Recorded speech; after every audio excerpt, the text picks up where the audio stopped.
प्रदीप भंडारी जी, बातचीत की शुरुआत आपसे ही कर ले रहे हैं। क्या वाकई देश की डेमोग्राफी को बदला जा रहा है? और प्रधानमंत्री लाल किले से इस बात को कहें तो उसके पीछे कुछ तो आंकड़े होंगे, कुछ तो स्टैट्स होंगे। हुसैन जी, आपका शो काफ़ी इंटेलेक्चुअल शो है। इस मुद्दे पे मैं पिछले 10 साल से रिसर्च कर रहा हूं और आपके सामने कुछ स्पेसिफिक आंकड़े रखना चाहता हूं। प्लीज। इस देश में हिंदुओं की पॉपुलेशन की ग्रोथ रेट 16.8% है और मुस्लिम्स की ग्रोथ रेट 24.6% है। मुसलमानों की ग्रोथ रेट से दिक्कत तब नहीं होती जब घुसपैठियों की ग्रोथ रेट 33% अलग अलग स्थिति और अलग अलग राज्यों के अंदर है। असम जब देश आजाद हुआ था उसके समय में एक हिंदू मेजॉरिटी था जिसमें 73% हिंदू थे, 24% मुसलमान थे। प्रोजेक्टेड ये है कि 2050 तक हिंदू असम के अंदर माइनॉरिटी हो जाएंगे, 48% हो जाएंगे और मुसलमानों की संख्या 52% हो जाएगी। और असम में पहली घुसपैठ 1962 के समय हुई थी और अभी तक चली आ रही, बेशक रेट ऑफ ग्रोथ कम हो गए। बंगाल के अंदर हिंदुओं की बढ़ रही आबादी का जो रेट है, मुसलमानों की जो आबादी थी वो 8% के अराउंड हुआ करती थी, आज 30% क्रॉस कर चुकी है। झारखंड के अंदर जहां आदिवासी समाज 35% के ज्यादा हुआ करता था, आज स्थिति यह है कि आदिवासी समाज की जनसंख्या 24%। चलिए, रेफरेंस के तौर पर आपने आंकड़े रख दिए। मुसलमान समाज की आबादी जो है 27%। अब इसको रोकने के लिए इलाज क्या दिक्कत क्या है मैं बताता हूं। इलाज पे आइए जरा। मैं बताता हूं। इलाज ये है कि जो घुसपैठिए अलग अलग देश के अगल कोनों से आए हैं, देश के बाहर के कोनों से आए हैं, मान लीजिए बांग्लादेश से आए, पाकिस्तान से आए, अलग अलग जगह से आए, जो इस देश का मूल निवासी नहीं है, उसको इस देश पे पहला हक नहीं। इस देश पे हक भारतीयों का है, भले वो हिंदू हो, मुसलमान हो, क्रिश्चियन हो या कोई भी हो, घुसपैठिए का नहीं है। 10 सेकंड में अपनी बात कंप्लीट करूंगा। इससे लोकतंत्र को सबसे बड़ा खतरा है हुसैन जी। मतलब मैं मुर्शिदाबाद में 1951 में, आप सभी ध्यान से सुनिएगा, मुसलमानों की जनसंख्या 45% थी, आज 65%। और क्या आप जानते हैं पिछले 50 साल में एक भी बार हिंदू माइनॉरिटी मुर्शिदाबाद से चुना ही नहीं गया है।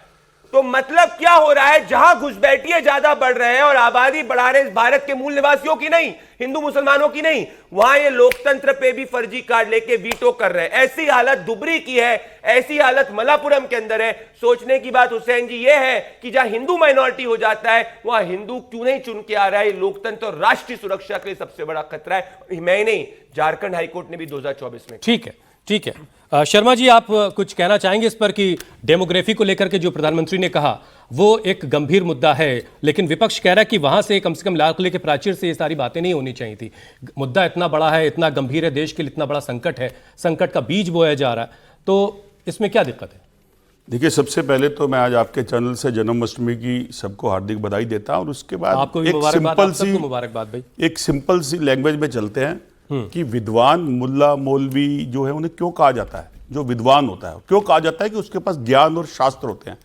मुझे ये समझ नहीं आया कि 11 साल के अंदर ही क्यों आवाज आई। 11 साल में देश की सत्ता इन युवाओं ने भारतीय जनता पार्टी के हाथ में दी। 11 साल के बाद, 12 साल के बाद देश के प्रधानमंत्री को तब डेमोग्राफी याद आई और उनके नेता और प्रवक्ता डाटा लेके आए। अभी इतना बड़ा डाटा आपके सामने दिखा दिया और हुसैन, अमर, सुनेब सब पे पेशेंट खड़ा कर दिया। और जब वोट पड़े आपके भारतवासियों के नाम से, जिससे आप जब जीते लगातार 2 बार, तो छाती चौड़ी करके जो 14 इंच की थी 54 इंच की दिखा दी। अरे तीसरी बार जीतने के बाद जब घटने की बात घटाने के लिए आप खड़े हो गए, फिर आप जीतने की बात कर रहे हो। तो डेमोग्रेसिव चेंज किसने करा? 2014 के बाद जो डेमोग्रेसिव चेंज हुआ उसके अंदर आपने देश के अंदर से कितने घुसपैठिए बाहर निकाले? प्रश्न ये उठना चाहिए था आपका। और भंडारी जी, आपको यह जवाब देना चाहिए था, क्योंकि पेशन ये यूपीए की सरकार के अंदर 82,000 बांग्लादेशी घुसपैठिए निष्कासित हुए थे 2014, 2004 और 2014 में।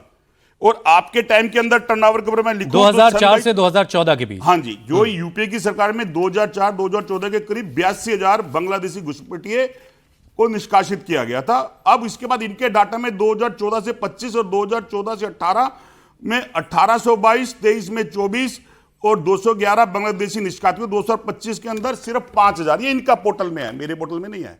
मैंने इन्हीं से रिसर्च करके लाया, क्योंकि मुकाबला जब इनसे करना पड़ेगा तो इन्हीं की तरह झूठे दस्तावेज नहीं लाने पड़ेंगे, सच लाने पड़ेंगे तो सरकार के पास है।